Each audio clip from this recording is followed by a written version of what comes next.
আপনাদেরকে স্পষ্ট ভাষায় বার্তা দিয়ে যাচ্ছি, 24 ঘন্টার মধ্যে যদি আপনারা এই গুপ্ত হত্যাকারীদেরকে বের করতে না পারেন, আপনাদেরকেও নামাইতে কিন্তু বাধ্য হয়ে দাঁড়াবো। আমরা স্পষ্ট ভাষায় বলে দিচ্ছি।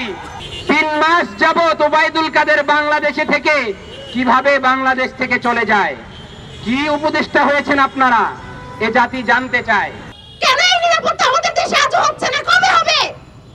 আমি রাত 2টায় 3টায় 5টায় আমার কাজ সেরে বাসায় ফিরবো। আমি নির্বিঘ্নে আমার বাংলাদেশের রাস্তায় হেঁটে যাব, আমার সন্তানরা হেঁটে যাবে, আমার ভাইরা হেঁটে যাবে। 24 ঘন্টার মধ্যে যদি আপনারা তাদেরকে খুঁজে খুঁজে বাইর না করতে পারেন, আপনাদেরকে 24 ঘন্টা পরে কিন্তু ওই চেয়ার থেকে নামাইতেও আমাদের সময় লাগবে না।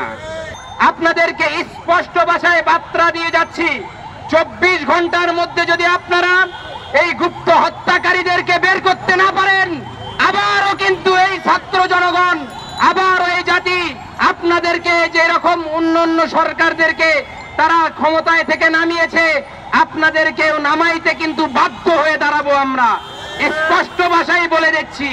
কাজী আমরা আশাবাদী আপনাদের কাছ থেকে 24 ঘন্টার মধ্যে আমাদেরকে রেজাল্ট জানিয়ে দিবেন। এবং যেই ছাত্র ভাইগুলো আমাদের শহীদ হয়েছেন, যারা অসুস্থ হয়েছেন, যারা এখনো পর্যন্ত মেডিকেলে আছেন, তাদের জন্য আপনারা কি করেছেন এটা এই জাতি জানতে চায়।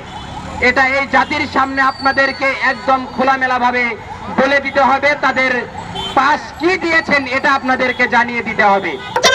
তাকে মেরে ফেলতে হবে। রাস্তাঘাটে হাঁটতে চলতে বাজারে যাওয়ার পথে কতগুলি ছাত্র এই কয়েকদিনের মধ্যে মারা গেল।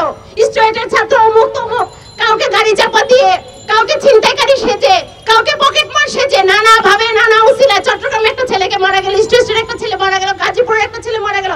কতগুলি বাচ্চাকে মারতে হলো এভাবে? এখনো কেন মরতে হয়? আইন কি করে? পুলিশ কি করে? কেন আমার লোকের নিরাপত্তা নেই? এখানে একটা ছিনতাই যদি হয় রাত 12টার সময়, তাহলে তাকে বাঁচাতে কেউ এগিয়ে আসে না। কালকে একটা নারীর ভিডিও দেখলাম, সে ছিনতাইকারীর সাথে ধস্তাধস্তি করেছে, মানুষ ভিডিও করেছে, দেখছে, কিন্তু কেউ এগিয়ে যাচ্ছে না। এইভাবে এগিয়ে যেতে যেতে না যেতে যেতে আমাদের প্রত্যেকের গায়ের উপরে আসে। আমাদের সাংবাদিক ভাইরা কি নিরাপদ? বলেন, আপনারা নিরাপদ? আপনারা রাত 12টায় 2টা নিউজ কভারেজ করে কি নিশ্চিন্তে বাসায় ফিরতে পারেন? ছিনতাইকারী বেশি, আপনাদেরকে খুন করা হয়। আপনি যদি কারো মতের বিরুদ্ধে নিউজ করে থাকেন, আপনাকে মেরে ফেলা হবে কালকে পরশু। আপনার সন্তান, আপনার স্ত্রী, সবাই আপনাকে হারাবে।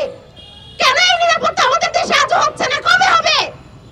আমি রাত 2টায় 3টায় 5টায় আমার কাজ সেরে বাসায় ফিরবো।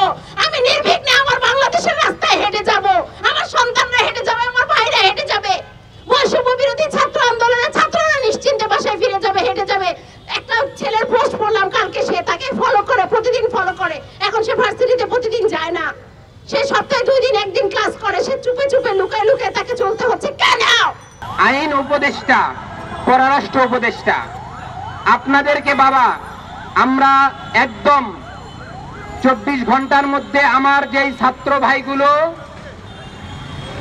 গুম হয়েছে, হত্যা হয়েছে, যারা অস্ত্রের আঘাতে নিহত হয়েছে, 24 ঘন্টার মধ্যে যদি আপনারা তাদেরকে খুঁজে খুঁজে বাইর না করতে পারেন, আপনাদেরকে 24 ঘন্টা পরে কিন্তু ওই চেয়ার থেকে নামাইতেও আমাদের সময় লাগবে না।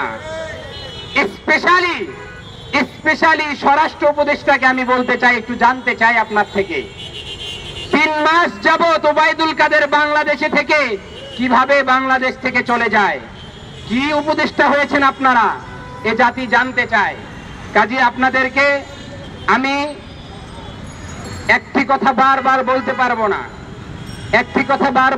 পারবো না, আপনাদেরকে ভালোভাবে এখনো পর্যন্ত বলছি, আপনারা দ্রুত গতিতে সিদ্ধান্ত নেন। ইভেন সাংবাদিক ভাই যারা আছেন, আপনাদেরকে একটি কথা বলে দেই, আজকে এই বিপ্লবের পক্ষ নিয়ে যারা কথা বলছে, আমি এখন কথা বলছি, তাদের গোয়েন্দা বিভাগের লোক আছে, তাদের গোয়েন্দা বিভাগের লোক আমাদের ছবিগুলো নিয়ে নিয়ে পরে তারপরে আমাদেরকে টার্গেট করে গুমের এবং হত্যার চেষ্টা কিন্তু চালিয়ে যাচ্ছে।